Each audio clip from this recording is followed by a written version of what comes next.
Nos vamos hasta la Asamblea de Madrid. Allí vamos a hablar con don José Luis Ruiz Bartolomé. Muy buenos días, don José Luis. Hola, buenos días, ¿qué tal? No me ha costado mucho trabajo acordarme de su nombre porque es el mismo que el mío y eso siempre viene bien. Abundan. Esos, los José Luises, los José Luises de toda la vida. Bueno, pues don José Luis Ruiz Bartolomé es portavoz de Vox en la Asamblea de Madrid. Lo primero, darle la enhorabuena por el éxito de la manifestación de ayer, aunque algunos hayan tildado de que serían 500 o 600 coches, con lo cual tampoco es algo importante. Pero no solo en Madrid, don José Luis, en toda España se produjeron estas manifestaciones y yo creo que fue un éxito en todas y cada una de ellas. Bueno, yo creo que el éxito, más que de Vox, que por supuesto lo es el éxito de los españoles, ¿no? De los españoles que yo creo que lo que el sábado vivieron fue un acontecimiento muy especial y es que se dieron cuenta de que eran muchos, de que eran una gran mayoría los que están muy disgustados con la situación política que hay en España, con este estado de excepción encubierto que nos han puesto en marcha.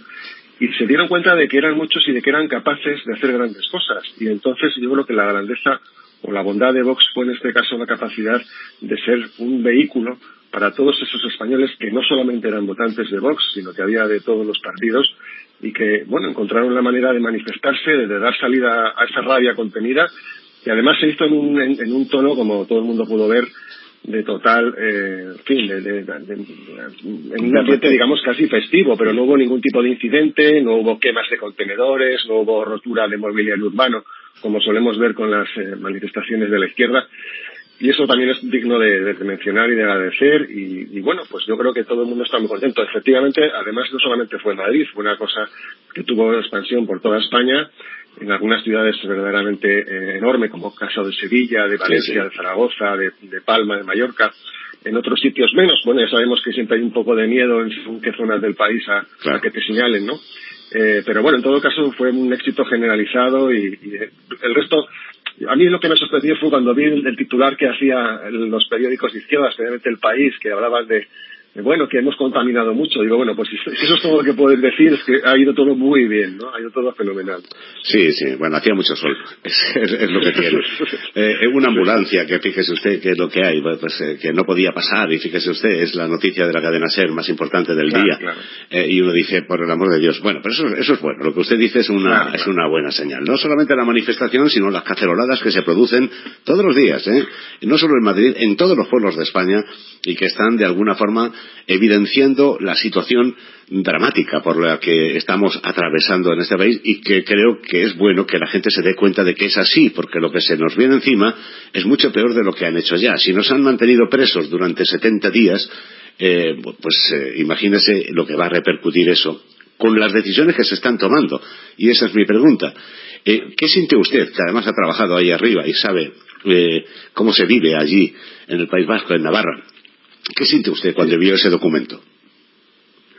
Bueno, en fin, todo esto que estamos viviendo es terrible, ¿no? Pero yo creo que responde a una hoja de ruta de largo plazo, de largo recorrido, en la que intentan normalizar la presencia de Bildu en las instituciones públicas. Bueno, ya vemos los pactos que ha hecho el Partido Socialista en Navarra, con lo cual no debería sorprendernos tanto, ¿no? Sí que es verdad que el escenario en el Parlamento Nacional nunca se había producido hasta ahora de este calibre, pero ya se veía venir que ese proceso de normalización y de que son un actor más dentro de la política española, pues está ahí, ¿no? Y también yo creo que está bastante en consonancia con ese otro movimiento que hay de, llamémosle, no sé si llamarle Frente Popular, pero yo creo que se le puede llamar, ¿no? En Cataluña, donde que se intuye un pacto bastante claro entre Esquerra, Podemos o como se llaman allí, Comunes y el Partido Socialista. Yo creo que vamos en esa dirección. Sí, permítame, don José Luis, ¿se puede normalizar la sangre? Por supuesto que no. Es decir, yo sentí, cuando a las 11:30 de la noche, 12 menos cuarto, se habló de este documento firmado por los tres, yo de verdad, inmediatamente, lo comentaba hace un ratito con otra entrevista que tuvimos, me vino a la cabeza Miguel Ángel Blanco, es que fue innato además, y los más de 800 personas, casi 1000, asesinadas por esta banda terrorista, ¿hemos olvidado tan pronto? ¿Sabe también qué pasa, querido tocayo? Que yo creo que hay mucha gente joven que no ha vivido o lo vio en la infancia y han pasado ya unos cuantos años, empieza a generarse con cierta distancia, ¿no? Y además, si no vives allí o en un entorno cercano, no ves la violencia que todavía se sigue ejerciendo en la sociedad navarra y en la sociedad vasca, porque es que esa violencia sigue existiendo, sobre todo en los municipios pequeños, donde las pintadas, los pasquines, los festejos populares se aprovechan para hacer pues todo tipo de hagiografía sobre estos asesinos. Fíjese ahora, alguien que fue el que asesinó nada más y nada menos que a Tomás Caballero, un famoso concejal de Unión del Pueblo Navarro, que querido y admirado por todos sus colegas en su día, ¿no?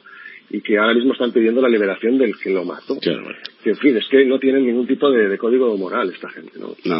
Yo tengo la suerte de tener muy buenos amigos en Pamplona, en Navarra y en San Sebastián. De hecho, soy de un choco de allí, de Navarra, porque es compadre mío, ¿no? Y tengo la suerte de ir muchas veces allí. Y es que se siente el temor en las miradas. Fíjese lo que le digo, en las miradas. O sea, alguien entra en un lugar y de repente te miran, como diciendo, este no es de los nuestros, ¿qué hace aquí? Ese temor que lleva la gente hace muchos años, allí sí se padece, pero fuera de lo que es esas comunidades, mucho menos, ¿no? Pero en cambio, fíjese, somos capaces de olvidar lo que ha hecho Bildu, que es terrible, lo que ha hecho ETA, y en cambio nos acordamos de la guerra civil, que hace 80 años, que yo no entiendo nada.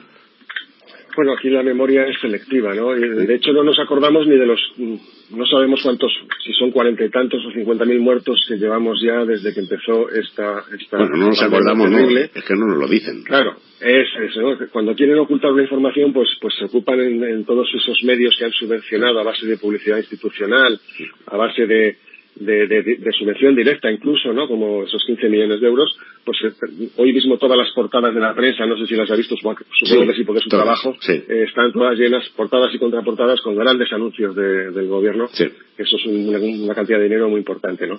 Entonces, están ocultándonos esta realidad, nos sacan una gente cantando canciones, haciendo dibujos, poemas, que está muy bien, que hay que también dar ánimos a la población, pero no se puede ocultar. Entonces, es muy fácil sacar a la luz situaciones que se produjeron hace pues casi 100 años, pero no somos capaces de ver lo que está pasando estas últimas semanas y bueno, se dedican a ocultarlo, ¿no? Lo que dice, como todos sabemos, ha sido nefasto. Sí, lo que dice don José Luis, las portadas de él salimos más fuertes.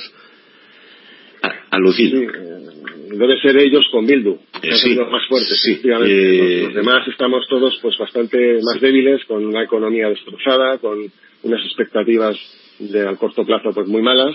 Y en muchísimos casos, porque yo conozco a mucha gente que ha tenido familiares que han sufrido la enfermedad y que han muerto, y en muchísimos casos pues consternados por la situación de muerte y de enfermedad, porque las secuelas, de eso no se habla tampoco, pero las secuelas son importantes y hay mucha gente que lo está pasando, que lo va a pasar mal y va a tener que tener a lo mejor asistencia médica durante el resto de su vida, porque esta enfermedad no es tampoco, a quien le afecta duro, es verdaderamente dura. Sí. Déjame que hablemos de un asunto que yo creo que usted conoce perfectamente bien. Hace un ratito hablaba yo con una alcaldesa de uno de los municipios también de aquí, de la Comunidad de Madrid, y me decía que llevan 10 años esperando la aprobación de un plan general para el desarrollo. Se nos ha olvidado que el turismo va a caer, va a ser una ruina este año. Se nos ha olvidado que el automóvil, que es otro de los pilares, ¿no?, de la economía de este país, va a caer. Si además dejamos caer la construcción, estamos muertos. Y la presidenta de la Comunidad de Madrid hace unos días manifestó precisamente que quería impulsar este tipo de asuntos. A mí me parece vital en este momento para impulsar la economía del país.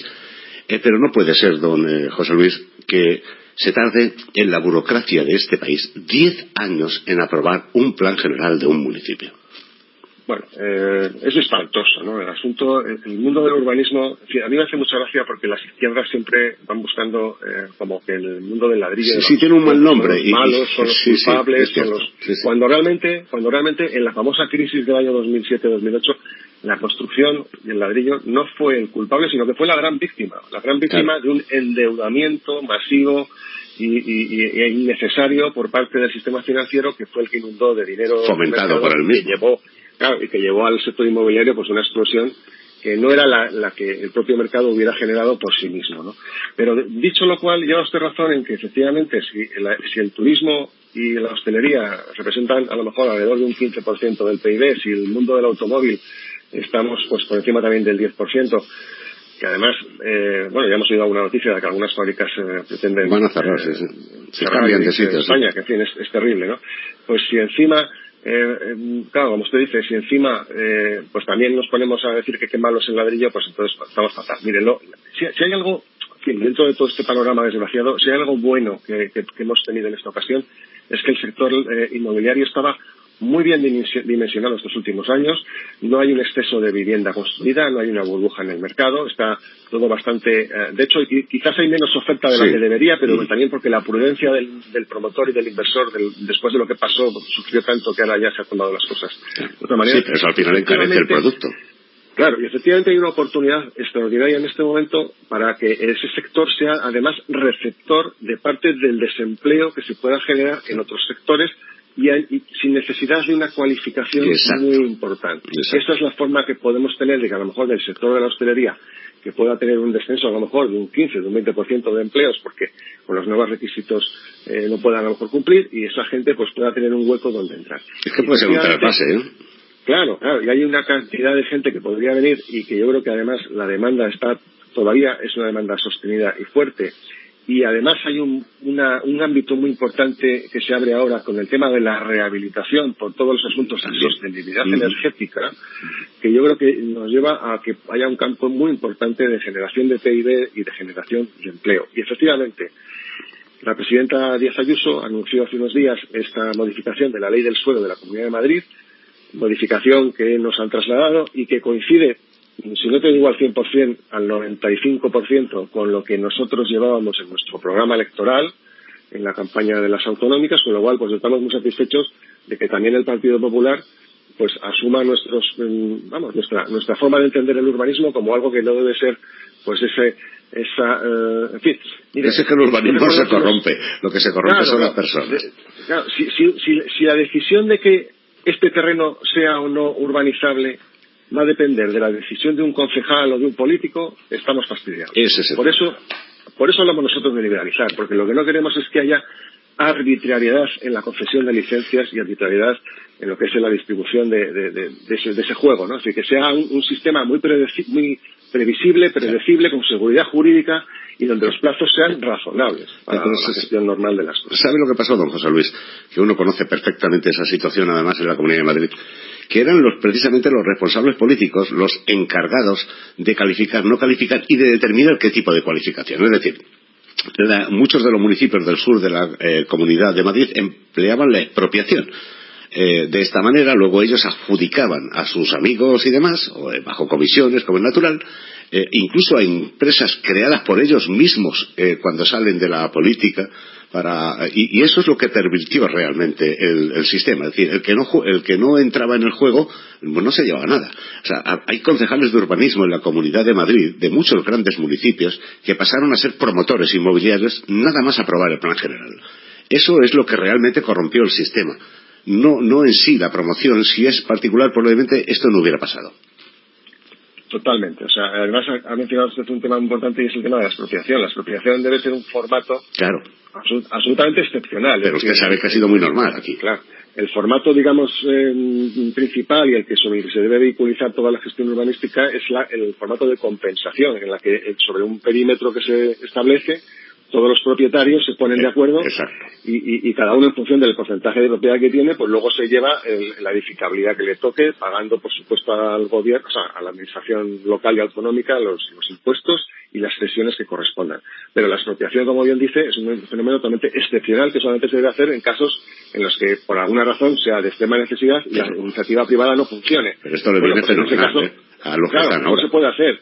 Pero además se debe hacer pagando el justiprecio, es decir, pagando una indemnización correspondiente con el valor. El problema es que, como usted bien dice, ha habido ocasiones en las que se ha expropiado a lo mejor un terreno con una calificación urbanística determinada, con un valor, digamos, bajo, y luego se ha calificado. Se le ha dado otra calificación que le ha dado más valor y entonces, pues a lo mejor, como dice ese concejal, luego resulta que tenía vinculaciones con no sé quién o con no sé cuántas, ¿no? La verdad que ha sido un mal. Efectivamente, no solamente en Madrid, ha pasado en toda España y ha tocado a todos los partidos políticos, porque sí que es verdad que a lo mejor puede haber más casos en un lado que en otro, pero yo creo que en general ha sido bastante generalizado. Sí, y ha dado una fama al sector claro, y a los que gestionan esta historia, pero que ha sido una fama muy curiosa, porque los propios políticos que realizaban este tipo de actividades luego expulsaron de su entorno el mal. Es decir, yo no, estos son los promotores, que son los que han venido y tal. No. Ya le digo yo que conocemos bien el tema en Madrid, por lo menos, que no ha sido así. La promoción venía desde el propio ayuntamiento, que era el encargado de calificar. A partir de ahí, como era por expropiación, se montaban consorcios con la Comunidad de Madrid y luego se adjudicaban a las empresas las cantidades de viviendas, etcétera, etcétera, y ahí es donde empezaba toda esta corruptela. A mí me parece muy bien que este tema se acelere, porque creo además que, como usted dice, hay una carencia en el mercado de producto, y porque yo creo que va a cambiar un poco también la visión del consumidor, ¿verdad? Visto lo que ha pasado, hay muchos que empiezan a optar ya por vivienda unifamiliar, ¿no? Absolutamente. Yo creo que la reflexión la hemos hecho todos en nuestras casas durante estos 2 o 3 meses que hemos estado aquí encerrados, pues viendo un poco cómo era la vida de los que tenían unas casas a lo mejor mejores que la nuestra, ¿no? Claro. Entonces las comparaciones son odiosas, pero ha sido así. Que la gente que vivía en casas pequeñitas de 50 metros, pues se está planteando, oye, por lo menos que tenga un desahogo de una terracita o de no sé qué, o que tenga, en fin, todo el mundo. Y efectivamente, yo creo que hay una búsqueda en este momento, por lo que dicen además todos los expertos que están en los buscadores de internet y demás, que se ha centrado ahora mismo en este tipo de casa pues un poquito más grande, con desahogos, con terrazas, con jardín y que no tiene por qué ser más cara, no tiene por qué ser más cara. Bueno, a ver, dependiendo de donde sea, construyas en altura o en extendido, pues sí que hay una ocupación mayor del terreno, eso sí que es cierto, pero al margen de eso los demás parámetros no tendrían por qué encarecer más, ¿no? De hecho hay un montón de países a nuestro alrededor donde se ha construido bastante en formato de chalet extendido, en unifamiliar, y las casas no son especialmente más caras. Pues claro, invito, uno ve el mercado y ahí en esta zona, por ejemplo, de la M50, de municipios pequeños, pero no solamente en el sur, sobre todo, y en el este, pues un chalet puede costar lo mismo que un piso, incluso más barato. Claro, sí, totalmente. Y dispones de una calidad de vida que no tienes, evidentemente, fíjese usted lo que han confinado ahora 70 días en una vivienda de 60 metros, o sea, es una barbaridad. Y además voy a hacer una reflexión añadida, y es que si esta pandemia nos hubiera tocado hace 10 o 15 años, todo hubiera sido muy diferente. Es decir, el desarrollo de Internet, de disponer de 4G, claro, en casi todos los hogares, esto ha facilitado el trabajo, el famoso teletrabajo del que se habla tanto ahora, y en fin, la posibilidad de comunicarnos entre nosotros de manera sencilla. Eso también va a hacer que el principal valor de una vivienda, que siempre ha sido la ubicación, lo que llaman los ingleses el location, la ubicación de la vivienda siempre es lo que da más valor, ahora también sea algo más relativo. Es decir, a lo mejor ya no necesito de una manera absolutamente obligada vivir en determinados sitios, sino que la distancia a centros, digamos, de negocios o a centros comerciales ya no es tan importante en la medida en que existe Amazon, en la medida en que existe la posibilidad del teletrabajo, de que me puedo reunir por Zoom. O sea, en fin, todo esto va cambiando bastante la sociedad y relativiza el valor de la ubicación de una vivienda. Y yo creo que eso también es bueno. Bueno, pues vamos a ver si tenemos suerte, y esa es una de las salidas, porque yo creo que es una de las salidas rápidas, ¿no?, que tenemos en este momento. Lo sabemos que el turismo y la hostelería prácticamente el año está perdido, por mucho que hagamos, ¿no? Eso está perdido, pero no solamente el turismo exterior, sino el interior. Ya se han encargado ellos de que sea así. Es que es terrible, o sea, el mensaje que ha generado Pedro Sánchez hacia el exterior, ayer el mismo Francia diciendo que España era un país fiable para traer... Para nada. Para recomendar a sus nacionales a que vengan aquí. En el Reino Unido ha sucedido lo mismo, hay una desconfianza absoluta hacia... En fin, yo creo que, en fin, los españoles somos capaces de grandes cosas, y yo creo que seguramente algunas regiones que tienen esa fortaleza turística, como las Islas Baleares, como las Islas Canarias, el Levante, etcétera, el sur mediterráneo, estoy convencido de que van a ser capaces ellos de generar vehículos de comunicación con los proveedores de turistas y al final generar algún pasillo, digamos, pero como sea con la ayuda de este gobierno, es que realmente va a ser todo palos en las ruedas. Es decir, es que todo lo que han tocado lo han destrozado durante estos... Y a mí además es que me duele bastante el hecho de que digan que España, no, el gobierno de España. Es que la fiabilidad la da el gobierno, no los españoles, que yo creo que son muy fiables. El problema es que el gobierno que tenemos no es fiable.